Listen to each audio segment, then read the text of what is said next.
Histoire d'en dire plus.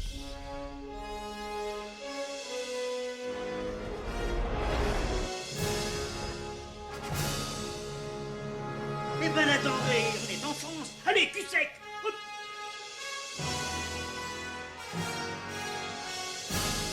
Personne ne veut le croire et pourtant c'est vrai, ils existent, ils sont là, Tarnatata. Non. Il faut qu'on pète.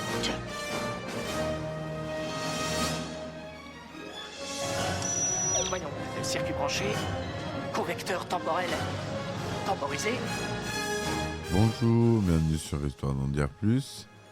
Aujourd'hui, on s'attaque à un autre film de Christopher Nolan, un peu moins connu, avec Hugh Jackman et Christian Bale. J'ai nommé Le Prestige. The Prestige.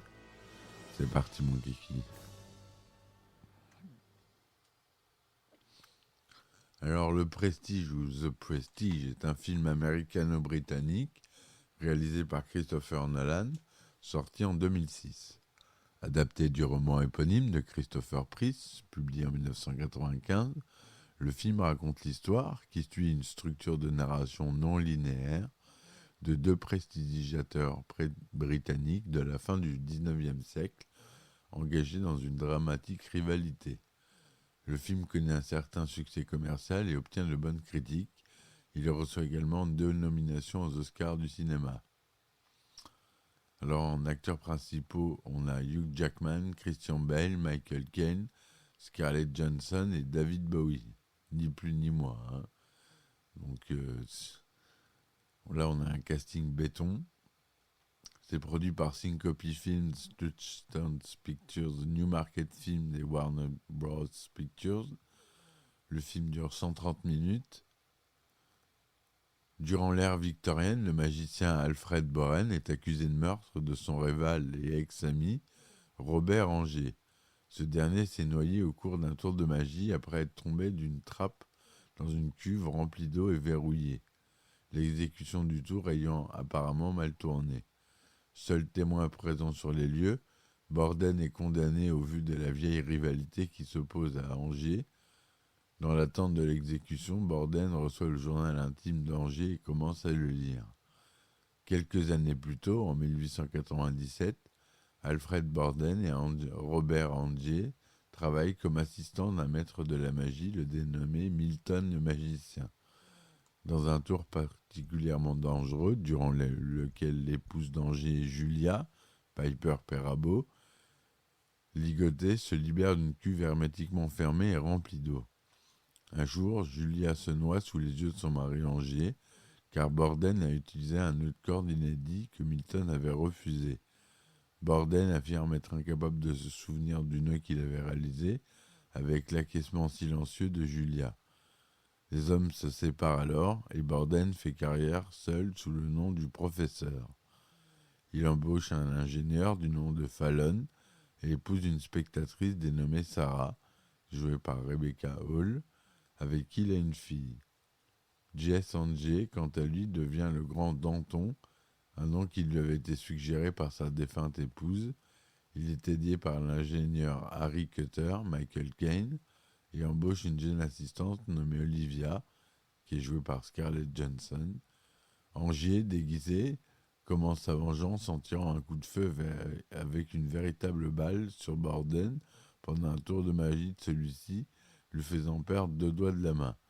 Plus tard, Borden, déguisé lui aussi, provoque l'échec d'un numéro d'Angier de disparition d'oiseaux.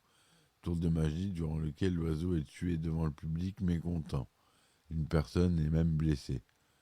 C'est alors que Borden met en place son tour de magie de l'homme transporté.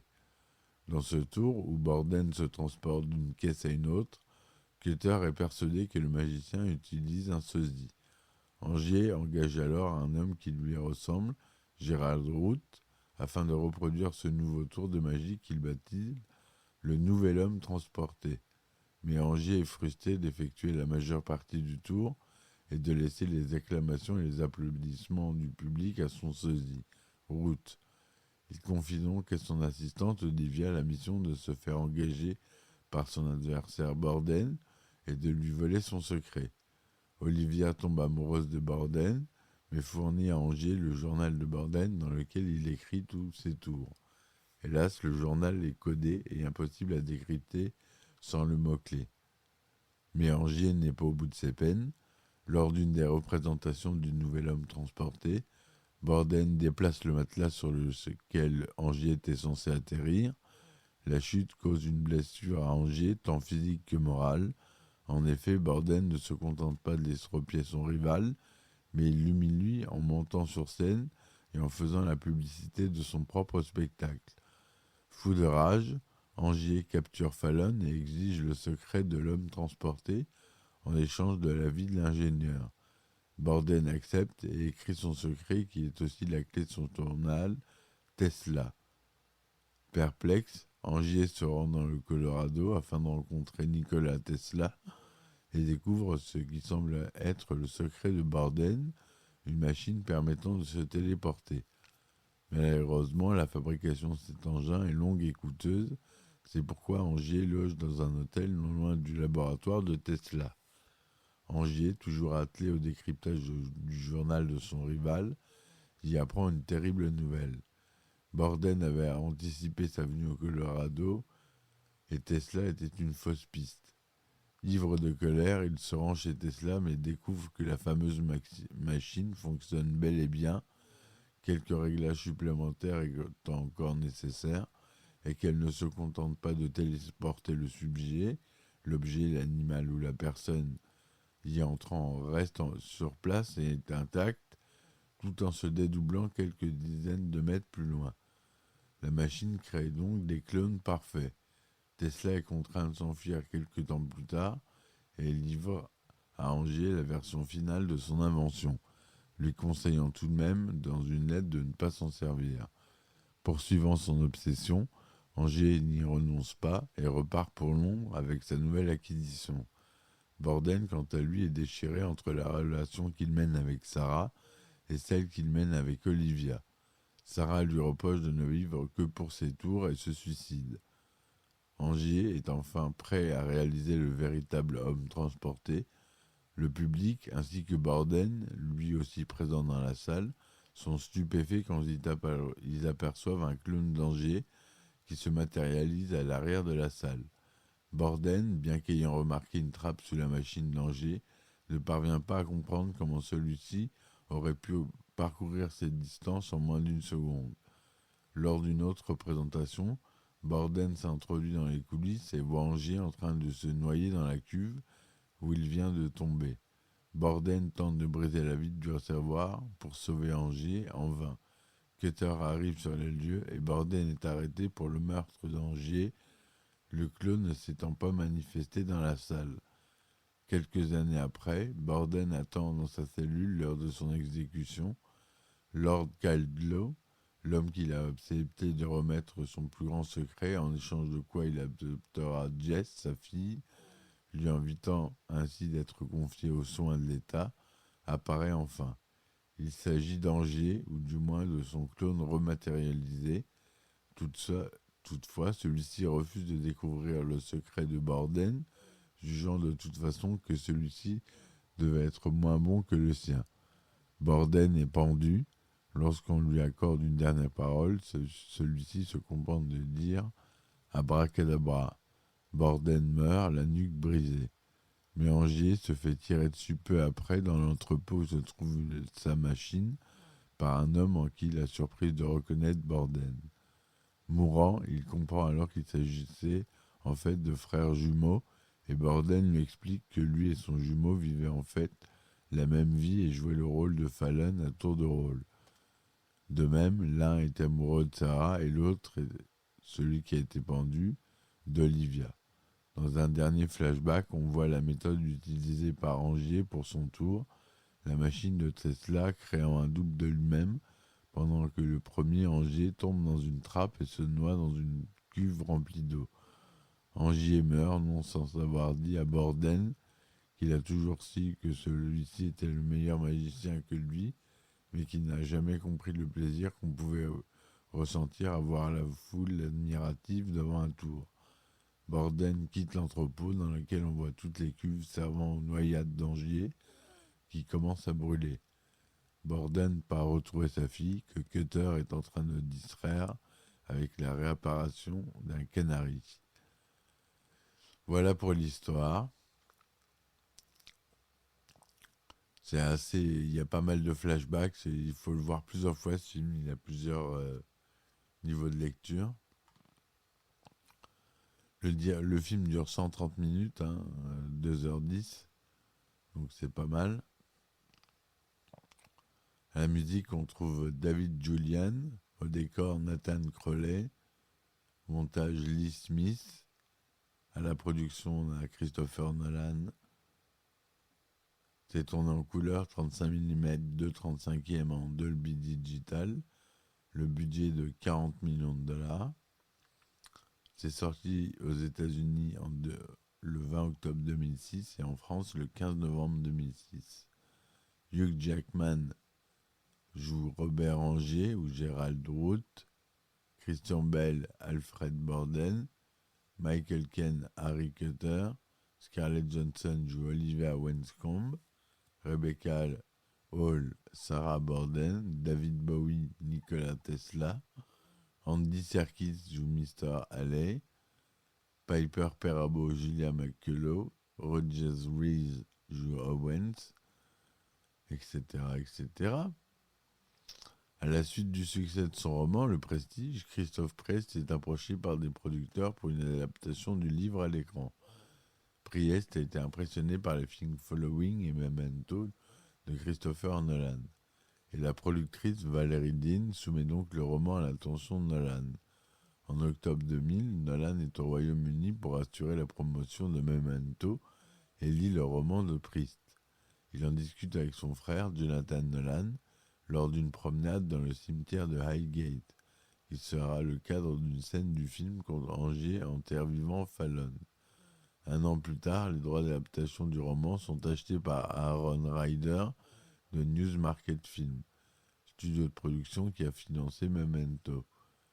Christopher Nolan est alors très occupé par la post-production d'Insomnia et demande à son frère de l'aider à écrire le scénario. Un long processus d'écriture commence alors.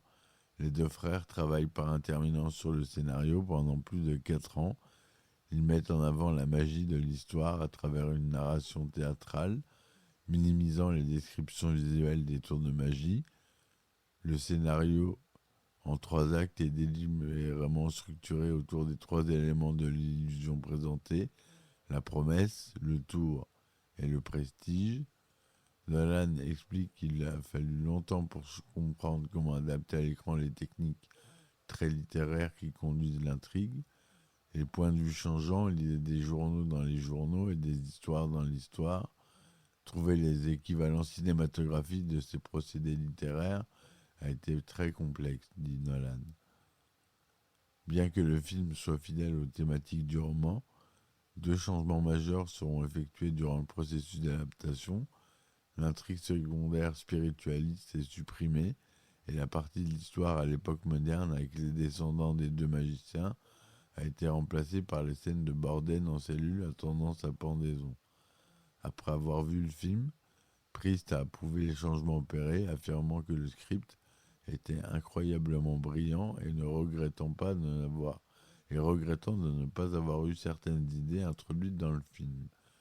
Au début de l'année 2003, Nolan projette de réaliser le film et la production de Batman Begins s'est alors accélérée. Après la sortie de ce film, Nolan reprend le projet là où il l'avait laissé et les acteurs Hugh Jackman et Christian Bale sont engagés pour les 2 rôles principaux en octobre 2005. Le chef décorateur, Nathan Crowley, commence à concevoir les décors du film dans le garage de Nolan, alors que le scénario est encore en cours d'écriture. Il conçoit un script visuel à l'aide de maquettes, de dessins et de notes. Les 2 frères Nolan terminent la version finale du scénario le 13 janvier 2006 et le tournage du film commence 3 jours après à Los Angeles.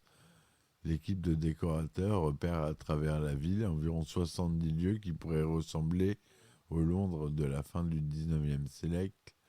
Crowley choisit 4 théâtres construits entre 1910 et 1931, du quartier du centre historique de South Broadway pour représenter les théâtres londoniens où ont lieu les spectacles de magie. Le Los Angeles Theatre, le Palace Theatre, le Belasco et le Tower Theatre. Les scènes du tour de l'homme transporté de Borden sont tournées au Los Angeles Theatre et celles du nouvel homme transporté d'Angers au Belasco. La plupart des extérieurs des rues londoniennes sont tournés dans la zone adjacente des Universal Studios. Les scènes présentant la machine de Nikola Tesla sont filmées à l'observatoire du mont Wilson et d'autres scènes dans le Colorado, à Colorado Springs ou à Osgood Castle dans le comté de Pitkin. Nolan préfère tourner dans des sites authentiques qu'il fait redécorer plutôt que de créer des décors de toutes pièces en studio. Contrairement à la plupart des films d'époque, Nolan privilégie aussi le tournage caméra à l'épaule avec un éclairage naturel. Le tournage se termine le 9 avril 2006. Le film a reçu un accueil critique positif, recueillant 76% de critiques favorables avec une note de 7,1 sur 10 sur 188 critiques sur Rotten Tomatoes. Sur Metacritic, il a 65% sur une base de 36 critiques. Et en 2008, le magazine Empire le classe à la 305e place dans la liste des 500 meilleurs films de tous les temps. Donc c'est pas rien. Claudia Puig de USA Today évoque un film visuellement sensationnel et étonnamment astucieux, merveilleusement captivant, sombre, mystérieux et divertissant du début à la fin. Le film, sorti à l'origine pour le 27 octobre 2006, est avancé d'une semaine. Le film sort aux États-Unis et au Canada le 20 octobre dans 2281 salles et rapporte 14 820 000 $ pour son premier week-end d'exploitation. Il a finalement remporté 109 millions de dollars au box-office mondial, dont 53 millions aux États-Unis et au Canada. En France, il réalise 190 000 entrées, ce qui n'est pas rien. Christopher Nolan remporte pour ce film l'Empire Award du meilleur réalisateur en 2007, alors que Michael Caine a remporté le prix du meilleur acteur britannique dans un second rôle du London Film Critics Circle. Le Prestige est sorti en DVD et en Blu-ray le 20 février 2007 en région 1, le 27 juin 2007 en région 2. Il comporte un making-of d'une durée d'environ 20 minutes, mais pas de commentaires audio. Nolan n'ayant pas souhaité enlever du mystère à l'histoire par ses explications. En 5 ans, les ventes DVD ont rapporté plus de 45 millions de dollars, et ce uniquement aux États-Unis. La signification du film provient d'une des 3 étapes inventées dans la fiction dont s'inspire le film que comporte un tour de magie. La première étape se nomme la promesse, où le magicien montre au public quelque chose qui semble ordinaire mais ne l'est pas. La deuxième consiste à l'exécution, le tour, où le magicien rend l'acte ordinaire extraordinaire, et le prestige, titre du film donc, étape finale de la l'illusion, est la partie du tour de magie où l'imprévu se produit. La narration du film est construite comme les phases d'un tour de magie décrite au début du film, le retournement final en étant le dénouement, le prestige. Voilà ce que je voulais vous dire sur ce film, qui est un très bon film, je vous conseille de le voir si vous ne l'avez pas vu. Ça manque pas de piquant. J'espère que cette chronique vous aura plu. N'hésitez pas à me soutenir avec les liens que je vous mets en description.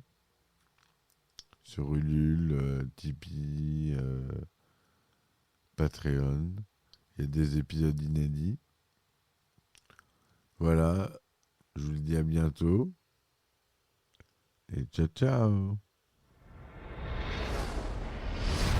Histoire d'en dire plus.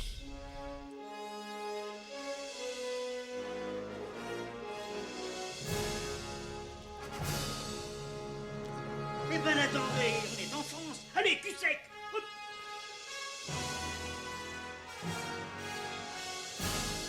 Personne ne veut le croire et pourtant c'est vrai. Ils existent, ils sont là, Tarnatata. Le globe. Le globe. Il faut qu'on pète.